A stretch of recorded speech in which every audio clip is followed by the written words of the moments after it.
again, these are great dishes to do on a hot summer day where, summer's here, we're getting really hot now, and watermelon's in season. So, and in the South, we get some of the best watermelon. I mean, I'm from California, we get great watermelon, but there's nothing about that really great southern soil and that humidity to really bring the flavor out in things like watermelon. Isn't that right, Greg?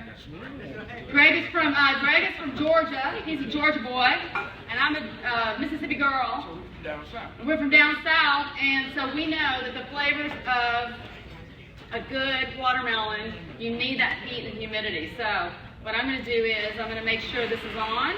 There we go. And all you do is just take a seedless watermelon, or if you want to get, this is a great job for the kids. I have 4 boys. To get them sitting there with a bowl and like taking seeds out, or having watermelon seed fights, and then you use the watermelon. But if you can find a seedless watermelon, I'll tell you it's a lot easier. So seedless watermelon, just kind of blend it up a little bit. Again, just get that really nice base going. And then what I'm going to do is just season it with a little olive oil, a little bit of salt, pepper. I'm going to use that bowl one more time. Put that right back in there. You don't need to do anything. You don't need to strain it, nothing. Just right back in. And smell that. Is that not like the best? You can smell that all the way over there, right? I mean, you guys could just imagine. Oh, then we smell vision, exactly. One day, I just know, in this technology age, we're going to have smell-o-vision. All right, so what we're going to do now is I'm going to put that right in there. A little salt, pepper. I love a little lime juice. And there's nothing, gazpacho, and I'm a big citrus buff. I love citrus. I use big bowls of citrus. I just kind of keep it out on my counter. Because room temperature, when you put citrus in the refrigerator, it gets hard as a rock. You have to bring it back to room temperature, or my mom will say, just throw it in the microwave for 3 seconds and warm it up, because you get more juice when it's warm or room temperature than you do when it's been in the refrigerator. So I just keep a big bowl of citrus, tangerines, oranges, lemons, limes on my counter in a big bowl together, because I use it for almost everything. Because there's nothing, what citrus does is it enhances the flavor, it kind of lifts all the flavors. If you've got a great piece of fish, it kind of lifts the flavor of the fish. Or a great steak, put some lemon over it, some really great cracked pepper, things like that. So now what I'm going to do is, very simply, now see, you need people like Greg and all of the crew in the back to come to your house and put your mise en place out like this. So when you come home, you walk into your house and, wow, the mise en place is done for dinner. Wouldn't that be wonderful?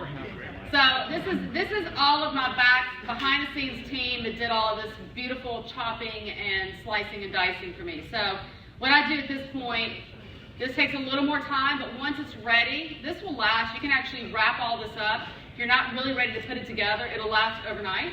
So just wrap it up, put it in the refrigerator, or even if you made the gazpacho, you can actually wrap that and it'll hold for at least 24 hours if you wanted to serve it the next day. So I got right here, I have a little bit of diced celery, a little bit of cucumber, and then you just put whatever you have, whatever you can find, just everything with the kitchen sink.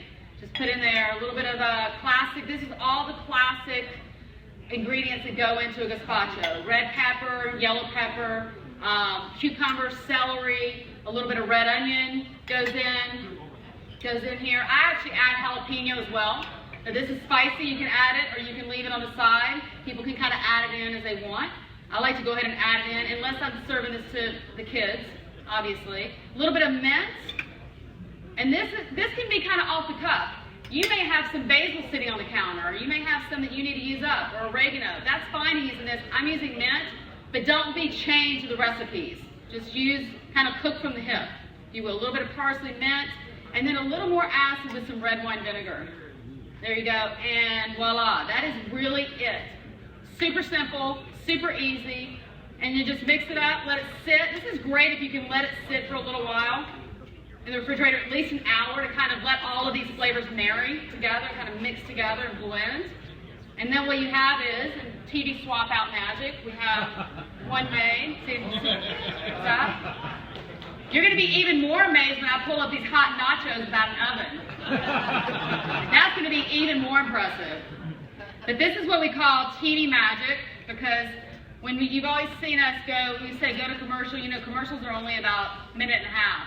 And you come back and our lasagna is cooked. Our pies are baked. I mean, that's TV magic. And you know what?